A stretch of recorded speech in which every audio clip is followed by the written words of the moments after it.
Hello and welcome, everyone. Happy Friday. Good morning, good evening, good afternoon, wherever you're joining us from. I'm your host, Meenakshi Iyer, founder and principal at Nostra Solutions and Services.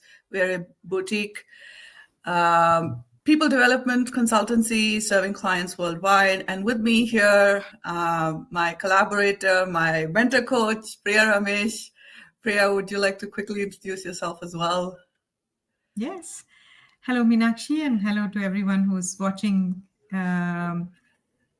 Conversations That Matter, which is doing its fourth season, episode 2. Very happy to collaborate with Meenakshi and North Star Solutions and Services. I am a coach and co-founder of a boutique firm called Orinda, which does all things coaching. Happy to be here. Thank you so much, Priya, and thank you for doing this with me. This has been such a not only is it enjoyable, but also there's so much of learning and growth. Every year we do this, and this is fantastic. And we're coming to you from two different parts of the world. I'm currently based in the US on the East Coast, and Priya is in India, in Bangalore at the moment. This is, like Priya said, this is season 4, episode 2, and we continue to dig into prioritizing mental well-being while leading in a noisy world. So in episode 1, so this is season 4, is the focus is on this topic, and we're doing this as a 3 conversation series. In the first episode, we talked about what makes for a noisy world. So we talked about things like what's noise, what is healthy versus unhealthy noise. We brought in some of the research done by Sally Clark. We talked about that. We talked about when does voice become noise, and that was a brilliant perspective that Priya, you shared. We talked about a couple of other things: setting boundaries. What does it mean? What are the cultural nuances around that? And what are we really doing in terms of leadership? And one thing that came up for us is, okay, are we expecting too much of leaders? Are we completely outsourcing leadership? And what are the dangers of doing that? So those are some of the things we talked about in episode 1. We left everyone with a challenge. So folks that are joining us live right now, first of all, hop in the chat. Let us know where you're joining us from and what questions do you have. Also, let us know if you tried out the challenge. So last week, we left you all with a challenge to say, okay, how do you... what's the first step that you can take in managing or paying attention to what you are contributing to the noise in the world? And he said, okay, how about you spend an hour, just 1 hour, device-free over the weekend, and let us know how that goes. So if you did that, great. Let us know how it went. If you didn't, well, you can still do it. So here's your challenge. Yeah. And today, we're going to move on from that, continue the conversation. We talked a lot about understanding the context, noise, voice, boundaries, expectations from leadership. And we're going to continue the conversation today with a focus on how do we lead ourselves in this noisy world? And as leaders, how might you prioritize mental well-being in this noisy world? So we're going to start with self, and that's the focus for today. And we have a few points that we want to hit in our conversation today. And as always, keep your insights and your questions coming through as we get started.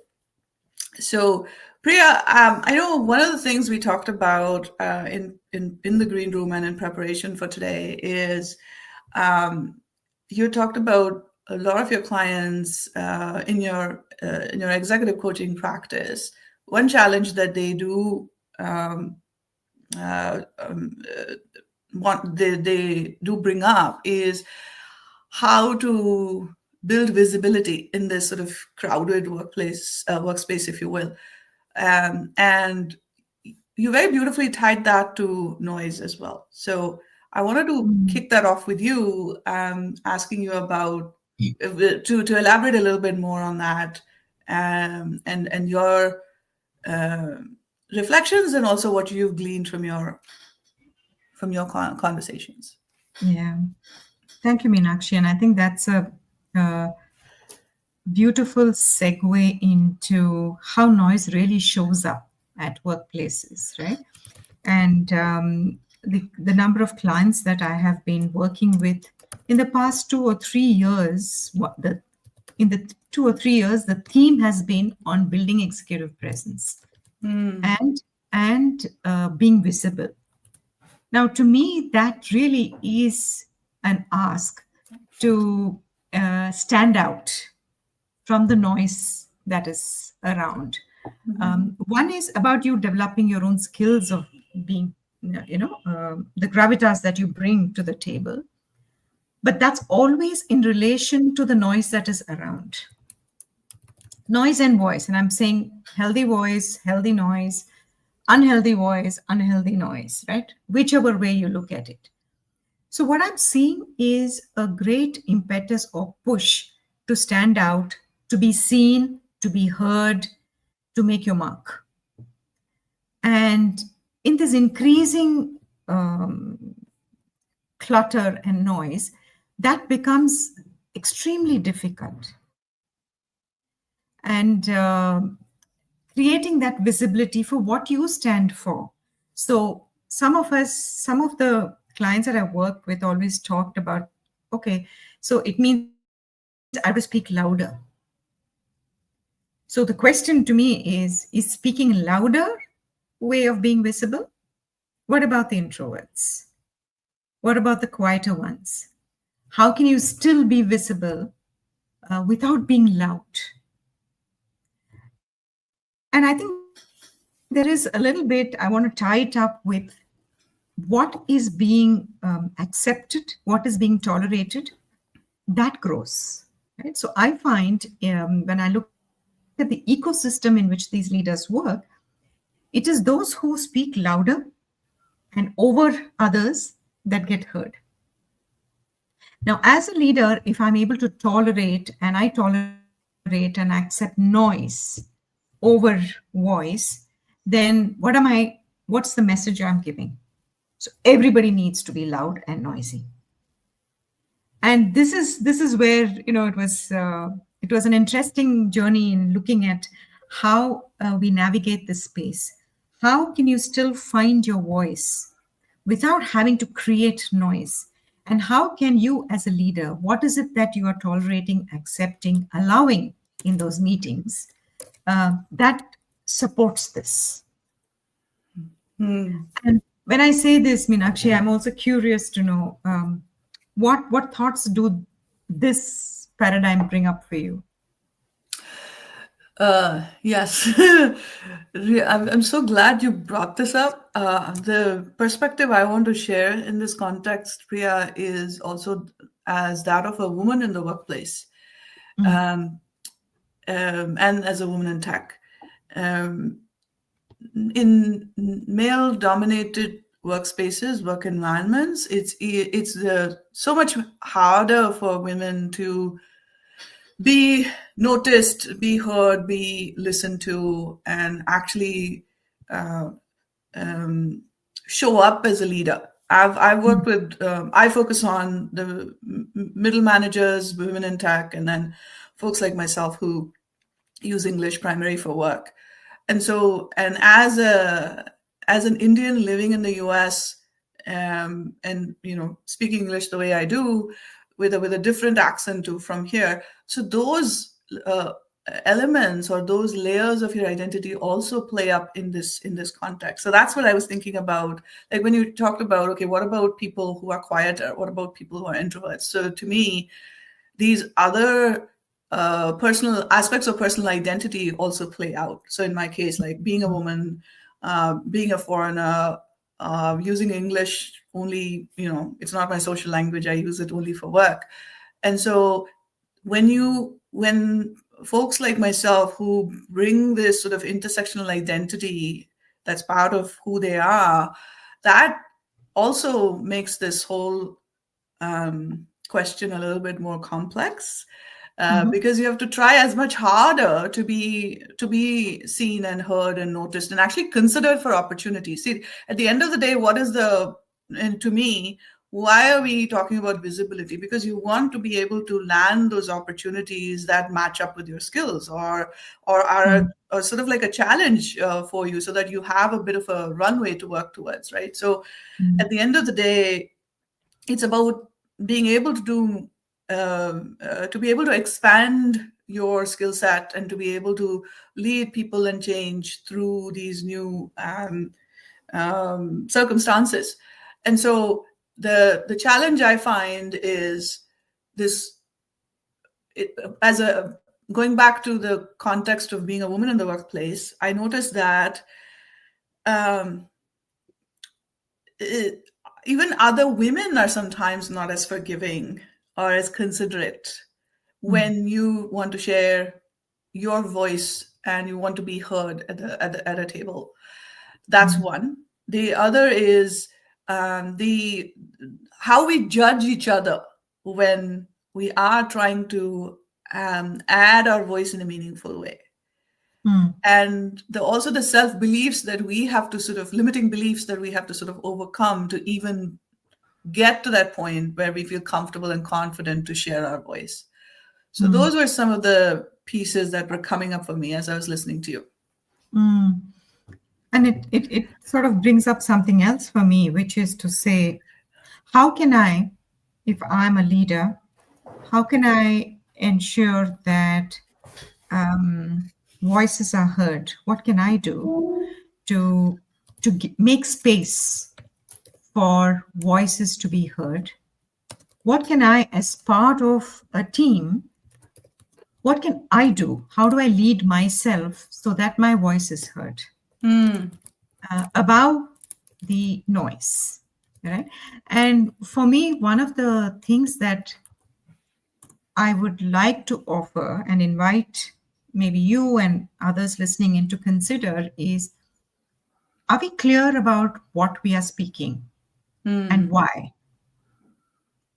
Right? So the purpose of that viewpoint, I think, is the first step. Because if you're clear about the purpose, then I think you stick to the voice and not create noise. mm-hmm, And that clarity will, I'm tying it up with visibility and presence, is that gives you the conviction and clarity to place that voice on the table and make it count. So for me, purpose seems to be the biggest um, route to this. Our own clarity for purpose, so we know why we are saying what we are mm-hmm, saying. And for the leadership to really say, okay, what is it that I want to hear mm, in order to bring this whole thing together? So, do I just want to hear the louder ones, or do I also want to hear other perspectives? mm, Because I feel one of the biggest thing that defeats this whole purpose is the need for speed. yes. Yeah, and having to deliver what I should be delivering tomorrow, yesterday, having to manage my multiple meetings and demands on me. Now, all of this creates noise in my head, inside Yes. me. Yes. Yeah. So it's the internal noise. And that's how I see this also connected to well being. Mm-hmm. So, how do I, create that space for my own well being in all of this? Yeah. Absolutely. Absolutely. Um, See that point that you made about the internal noise. This is something we touched on in the last episode as well, Priya. Yes. Not all noise is visible, Mm. uh, right, or tangible. Yeah. What happens, what we experience inside of our own heads, with this constant, our work lives and even our lives in general, Mm, we mm, um, we have, and this is also one of the things we talked about in past seasons, being digital in a human, being human in a digital world. So much of our lives is either lived online or is facilitated by technology. Now, whether it's social media or whether it's the collaborative tools we use at work, your instant messaging, your Slack, your email, and whatnot. So how do we process all that noise? And that's internal noise for us, right?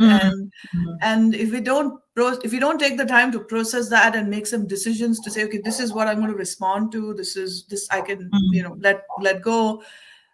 We also said, one of the things we said in the last episode is not every stimulus requires a response. Absolutely. And so make that decision. We have to cut through our internal noise. I love that you call that out, because if we let the external noise get into inside us so much, then we can't hear ourselves. And then we continue to show up, and then that affects the clarity of purpose that you said, which to me is the distinction between voice and noise. I also wanted to tie it back to where we started today to say, okay, how do you lead self in a noisy world? So one is what you said, making that distinction between, okay, there's noise outside, and what being really wise about, excuse me, what I'm going to let in. And that's a decision that we all can make. And we forget that we have the power to make that decision, because we feel compelled to engage with everything that comes our way. And that goes back to the need for speed, like you said, because, and we kind of somehow live on autopilot. So we somehow think that every email needs a response and we have to be the first to respond to it. And those are, to me, we create those sort of traps for ourselves, and kind of fall into that. So one thing that I want to offer as a tool, in addition to what you were saying, is this framework of think. Is anything that you're going to say, think before you talk, and the think is an acronym, and I'm going to put that in the chat here. So is it true? Is it helpful? Is it inspiring? Is it necessary? And is it kind? And if it does not meet even one of the criterion, don't say it. Maybe you don't have to say it then. Yeah. So to me, when I think about leading self, to me, this is a great tool, a framework to use when we do that. And for that, goes back to what you said, we need to be able to gatekeep what kind of noise we let inside. And we need to be self-aware, and really take that 60-second, 90-second pause before speaking. And to me, this is I have personally used this tool my day-to-day, particularly in big room meetings with too many people. If I'm going to, what is my intention? So what am I really, so the necessary piece is, I think for me personally, I use the necessary criterion much more. Like that's the first criterion that I use, to be honest. If it's not necessary and then kind, then maybe I don't need to say it. Or maybe I can find other ways to contribute. So I want to pause. What are your reflections? I think this is a beautiful acronym, and thank you for sharing, Meenakshi. I think, connecting it to one of our earlier episodes, like we said, being human in a digital world, which was season 3. I think this is where we bring our power. This is how we lead ourselves. And what I mean by that is, we have this innate capacity for discernment. In Sanskrit, we call it viveka. The ability to discriminate and discern whatever is valuable, whatever is necessary, whatever is the truth, whatever is kind. I'm taking from the acronym itself. And we have that ability more than anything else. I think this is the time, more than any other time, for us to dip into that ability that we have. There's just so much out there. And the way the human brain works is you give point A and there's a point B. The human brain is wired to create a connection because we complete, right? The closure aptitude, our ability to complete the story in our heads between two points. Now, how does information get disseminated to us? Yeah, it gets disseminated. There are multiple points, but the connections are made by the person who's disseminating that information. Now, are these 2 points really necessary or are they connected? I think that is where the pause comes in, where we can just step back and see, is this necessary? Are these points really the true 2 points that we should consider? When I was very young, Meenakshi, my mother used to keep saying, read the editorial in the newspaper. Okay, we don't read physical newspapers very much now. She says, read the editorial, read more than one newspaper. Because it's only then you will be able to formulate your own views and your own thinking. And it brings forth your ability, critical thinking or whatever you want to call it, this ability to discern for yourself. Else we just cut paste into our lives, which is what we're doing now. Absolutely. That was so insightful. Our innate ability to discern, viveka, as you said in Sanskrit, we've forgotten these things. That's what came up for me. I feel like in addition to outsourcing leadership, we have also outsourced our lives to technology. There's an app for everything, and now there's AI for everything.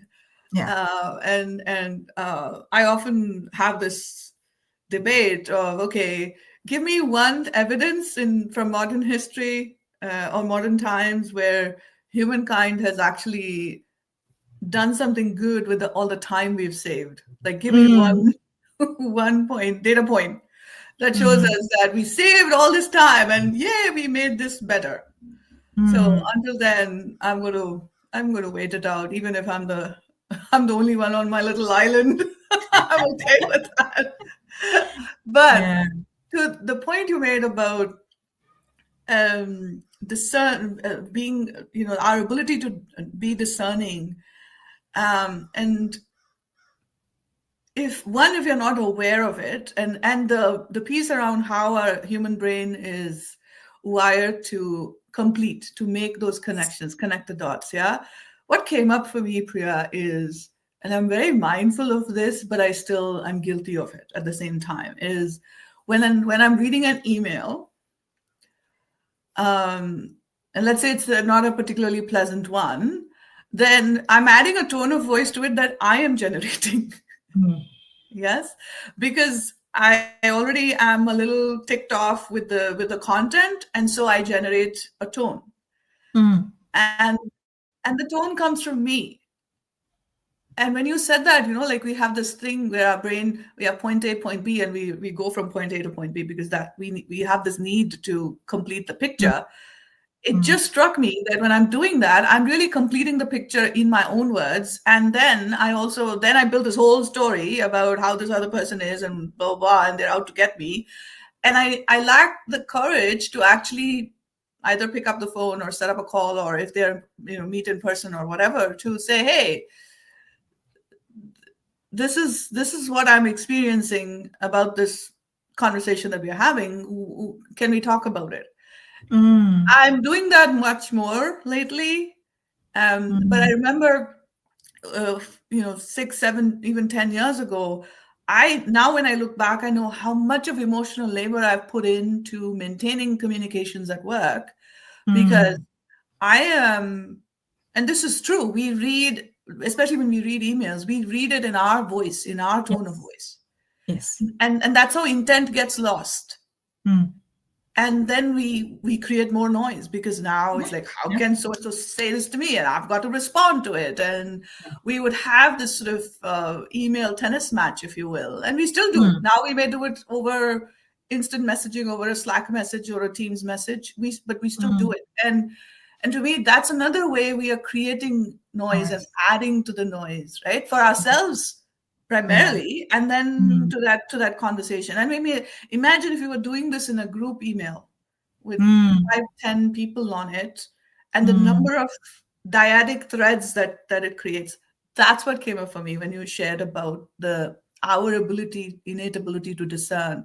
What are we Yeah. really doing with it? Just because it's so easy to send an email out or a message out in a group chat or a WhatsApp group. We talked about WhatsApp groups last time because we're able to hide behind a screen. Mm-hmm. Would we say some of those same things if we Mm. were to meet the person in person? I think that's a. Mm. So to me, what are some points of discernment to think about these? Okay, am I continuing from last episode? Am I containing the noise or adding to the noise? We talked Right. about that last time. Then is this perhaps using the think framework? That's another point of discernment. The other is, like you said, uh, what is the what stories are we telling about what we're seeing? Yeah. And Meenakshi, as you say it, what I'm thinking is um, we are only working from here, only Yes. from our cognitive space, more and more. Yeah. And what does that do? That creates noise. It's not a bad thing. It's good to be thinking, but it doesn't stop there. We tend to overthink. Everything becomes a little too much. Yes. Right? So, so we are also slowly disconnecting from the rest of our body, which is our Yes. somatic experience. Right? Correct. Correct. If we really are able to connect the two, I think we would be in a better place to create a more healthy noise and also take care of our mental well-being. Because it's just that thought that's going on and on and on. And so we become reactive. Exactly. So, how I think to me, it's also more connection to the body, Hmm. more connection to the ground that can sort of allow this processing and this discernment to come through. Correct. Correct. Yes. Ah, we have a question here from Anuj. Yeah. Thank you, Anuj, for joining again today. Very useful reminder, Priya. Thank you. Viveka, discernment, reminded me of how Swami Chinmayananda described Viveka and Vairagya, yeah, detachment, as the Mm. two wings of the bird of wisdom. How do you think detachment might help us with mental well being in a noisy world? Mm. I'll just say it's almost everything about about mental well-being. But I'd first like to hear from you, Meenakshi. How would you like to Oh, respond? ah, I was hoping you would say something, then I wouldn't be able to follow it. So it would sort Yeah. itself out. I'm going to bring up the So question again. Yeah, go yeah. ahead. So here's my thought, Meenakshi. Um, I think detachment is often very misunderstood. Right? Mm, This detachment feels like I don't care.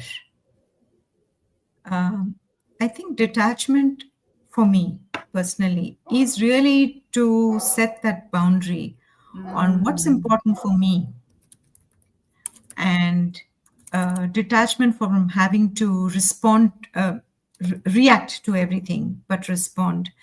Detachment is about being very clear on, we talked about clarity of purpose. If I'm responding, why am I responding?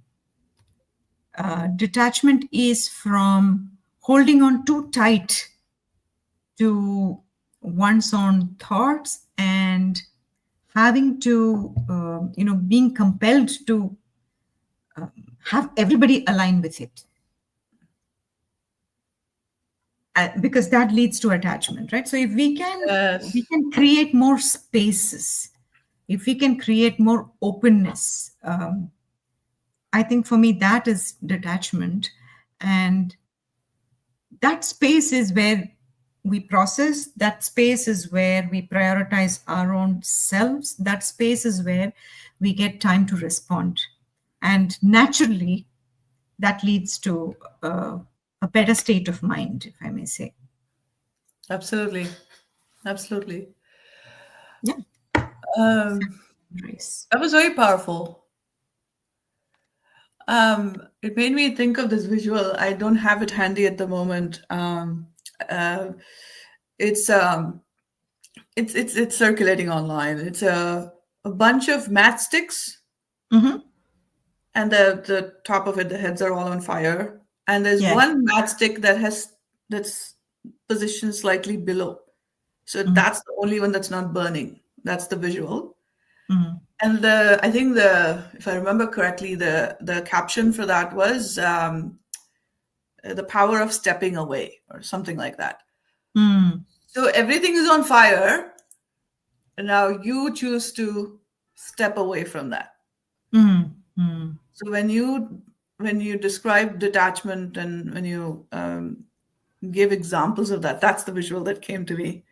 Mm-hmm. Is again choosing what you engage with and being clear on and what's personally helped me with that is two things. One is I was thinking it also ties to agile ways of working. That's I work in tech, and that's one of the and it's my natural way of being. What I mean by that is when you're as a uh, when you're proposing new ideas or when you're sharing feedback, when you're contributing to an idea, when you're and doesn't matter whether you're a leader with positional authority or an individual contributor, doesn't matter. When you do this, I have learned over the years to place it for consideration and then step back. So if it is something that only I am, if it's completely within my sphere of control that I can take it from end to end, then I'll just do it. But if it is something that I'm contributing towards a group effort, so it could be a project that we're working on, it could be a continuous improvement initiative that we're working on, where it is I'm a contributor to maybe as a leader or as an individual contributor, doesn't matter. Then really holding on very loosely to my ideas. That's in a way that's how I practice detachment. One of the ways I practice detachment at work, because it helps me uh, literally, like the visual I'm thinking is placing it on the table for others to consider. And when I'm detached from it, exactly to your point, then I'm not wasting my energy around, oh my God, I have to make it work. What I'm instead focused on is, okay, am I able to contribute in a meaningful way that takes the whole team or group or company, whatever it is, that initiative forward? And are we meeting the needs of the customer or the user or the stakeholder, whatever the case may be? So I'm really removing myself from it, and I'm only bringing the focus back to the issue at hand or the task at hand or the idea. And in fact, I welcome people poking holes at an idea, because that's when we can make sure that when it is worked on and delivered, it is really the best it can be. And that has really helped me a lot. And I find that working in tech, so much of noise is generated because of individual behavior. There's all these escalations. If you actually bring it down, do the 5 whys and bring it down to the root cause, it is more often than not, it is a human challenge, and it is not really a tech related challenge.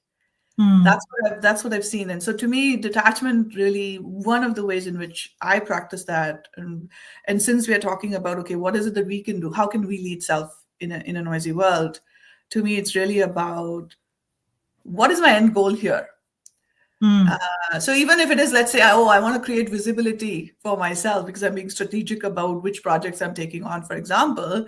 But at the end of the day, if it's only my visibility that I'm really worried about, then I'm being very self-serving. Am I really helping the team and the organization move forward with their business goals? So Mm. that's one way I think about it. Mm.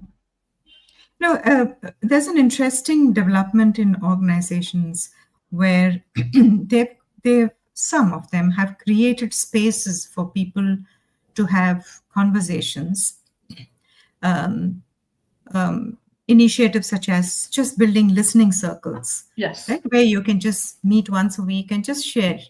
without being judged, or just share your views, lay it on the table and leave. I would really love for more organizations, more spaces, non-judgmental spaces where people can do that. Um, and individually we can also create that space for our maybe colleagues, for our own people. It can, whatever that initiative is. And when we talk about mental well-being, I'm also reminded that um, EQ is such a big part of that, isn't it? Mm-hmm. Our ability to be resilient, our ability to become self-aware, manage ourselves, like you said, not get impacted by the uh, influence of whatever and anything and everything that's coming to us. And I think we are living in a time of instant gratification, Mm-hmm. right? So I link all of that to um, not a failure, but I think not enough importance given to developing emotional intelligence. Yeah. Somewhere I'm seeing a link there. How are children growing up now? Um, they are disappointed quite fast. Yes. They Yeah. are not allowed to be bored, Mm. because boredom is not accepted. Correct. One to the other to the other. Um, so what are we taking away? We are Mm. taking away the our ability um, to be more resilient, Correct. Correct. and so failures and all of this becomes important in us building our um, muscle Correct. around mental well-being. So that's Correct. that onus is on us, really. Yes. You know what this reminds me of, Priya? Early on, like when I entered my first job, I started working right out of college, age 19. Yeah. Mm, Um, so in the initial years of my career, I remember that if something upset me at work, I had to verbally process it with someone else. mm, Um, Now when I'm tempted to do that, one, I'm aware that that's what I'm trying to do. I just want to talk about it to someone. What am I doing? I'm just venting, ranting. mm, That's all I'm doing. I'm not solving for anything. It's not a useful conversation or useful way of spending time in any which manner. And then not only am I doing it, I'm also bringing someone else into that energy space. mm, So the now when I look back like 25, 30 years ago and how I am today, that's one big difference I noticed. And it what something you said brought that memory back up for me is, and we do this in meetings where we have, even if you're in person, doesn't matter, everybody has their chat up or messaging app up, and then you're talking about other people in the room in the side chat. And this is standard practice. Yeah, we do that when we're attending webinars. You're messaging someone else on WhatsApp. There's a running commentary about what is going on, and you're doing that. So I've stopped doing all these things, and as in how I become aware of these things, unless I'm really really sure that okay, this is something that's going to help me get through this process. And I don't barge into anyone's space or time without their permission. That's the other thing, because I want to talk about it. I want to rant about it. How is it helping the other person that I'm having the conversation with? And mm, so these are ways in which I am being very mindful of, am I contributing to the noise? How am I contributing? What am I really doing here? What is the purpose? mm, Going back to what you shared. And also, what do I want to feel at the end of this? mm. I read somewhere, it's again one of those internet memes that said, when it's not really a meme, it's actually a nice little poster. When using technology, think about how you feel after you've used the technology. Mm, mm, So I've started applying the same thing to human conversations as well, especially when I'm the one starting it, saying like, okay, what's my real goal here? Like, I think coaching has helped me a lot. When you talk about contracting the coaching, like what does a good conversation, good session is going to look like for you? I think about that all the time before I start a conversation with someone.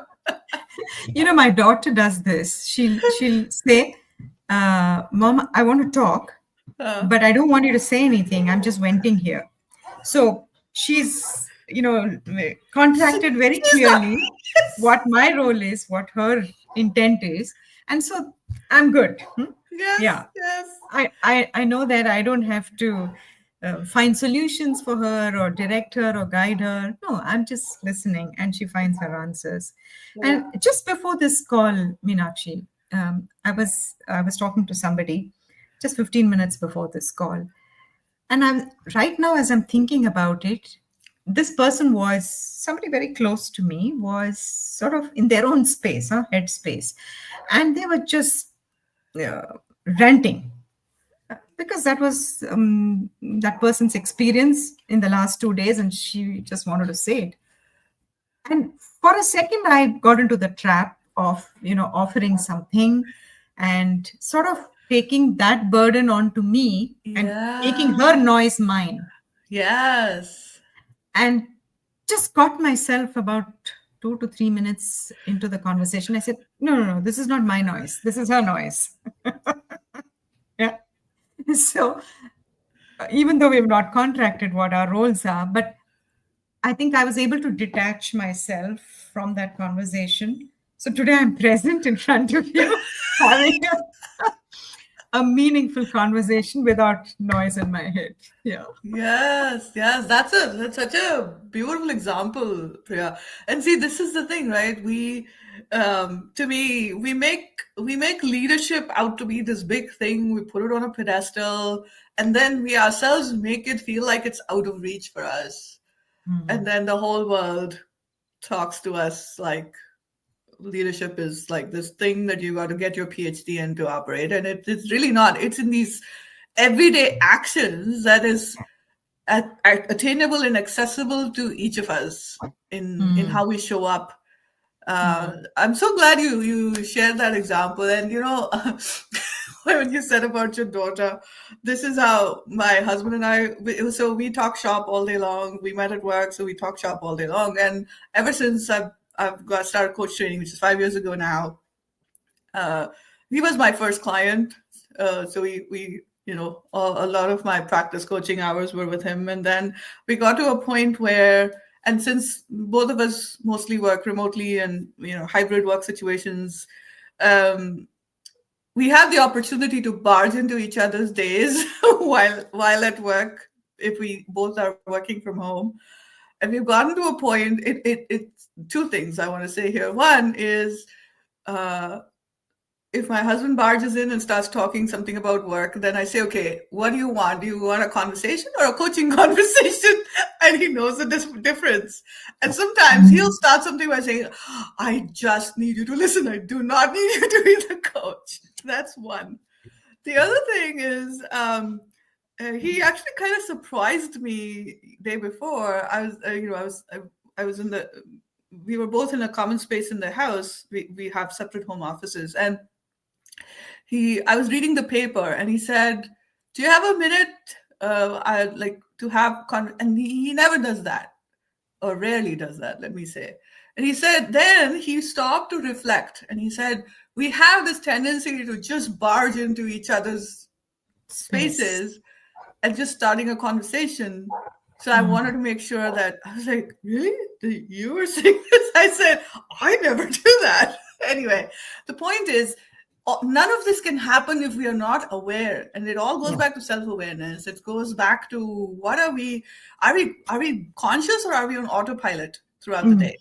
mm, mm, That's like one big takeaway for me today when I think about leading self in a noisy world is, are we gatekeeping Are we aware of what, and like you said, it's their her noise, not mine. So I'm going to Mm, listen to it, but then I'm not going to own it or mm, partake mm, of it, right? mm, mm, mm. Yeah, that's My such a biggest great. takeaway, Meenakshi, and thank you for sharing real time experiences. Right? I mean, this happens to a lot of us.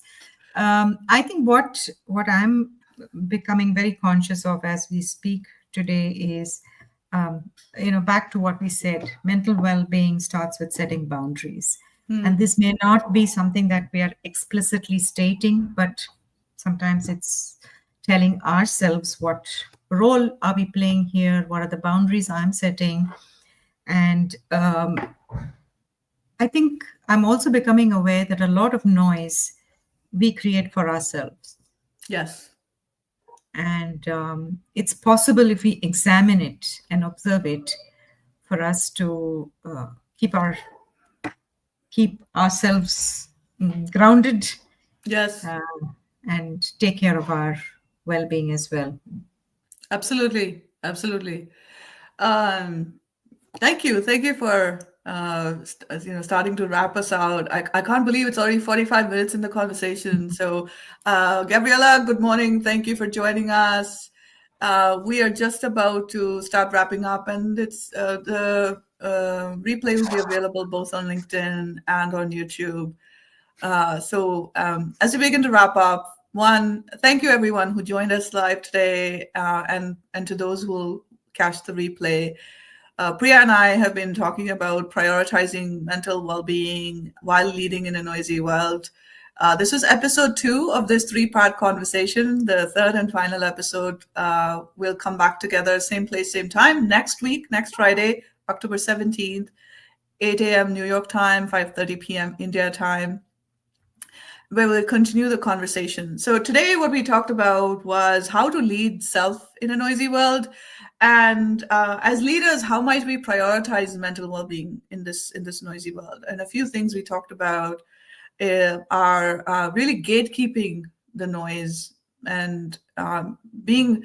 Uh, Priya talked to us about the concept of viveka, discernment that each of us innately has, and the ability to discern healthy noise versus unhealthy noise. Number one. Number two, is it mine to carry, or am I just being a witness to that? And what we take on, and then some tangible ways in which noise shows up at work. What does noise mean at work? We talked about as we talk about establishing our presence as leaders, and leaders at all levels, in the race to establish our visibility, are we adding it inadvertently adding to the noise? How do we distinguish and stay in the, how do we balance voice versus noise while establishing our visibility? The how to stand out in a crowded workplace. So one framework that we discussed today is the think framework. Is it true, helpful, inspirational, or important? That's the other thing I use, and necessary and kind. Priya, you talked to us about really, the our need to connect the dots. So, what dots are we connecting, and are we in that process? Are we adding to noise? Um, so, so we talked about these three, four things today. Our invitation to you today is: which of these three things will you focus on? What would you like Mm, to practice? Is it the think framework? Is it being mindful of your own viveka? Is it watching what kind of stories you're building? What dots are you connecting? Are they even true? Are they factual? mm, So come back and tell us how these worked out for you. And in the third and final episode, we're going to talk about, as leaders, how might you center the growth and development of your peers and your teams in well-being. So that's what we'll come back to talk about. Priya, parting thoughts from you. mm. um, I think I just got caught up in the conversation, and it was such a meaningful one, because I think it brought in many aspects of what this noise can look like, and how we can lead ourselves and not leave it to somebody else to take care of us. But what can we do? How can we bring in autonomy? How can we bring in choice? How can we take responsibility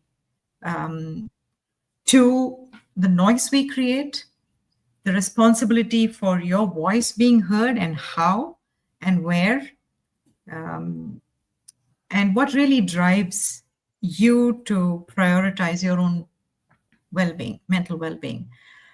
Yeah, so those are some of the things that will stay with me, and look forward to the group coming together next Friday on Yes, Teams. that's correct. Yes, and we'll again be live on LinkedIn and YouTube, and you can catch the recording as well. So, and I just realized that next Friday is just before Diwali. So, and Diwali comes with a lot of noise in India, particularly. So Yes. we'll talk about that. Okay, cool. Everyone, thank you again. Take care. Be well. Enjoy the rest of your Friday and have a good weekend. Take care and be well. Bye for now. Bye for now.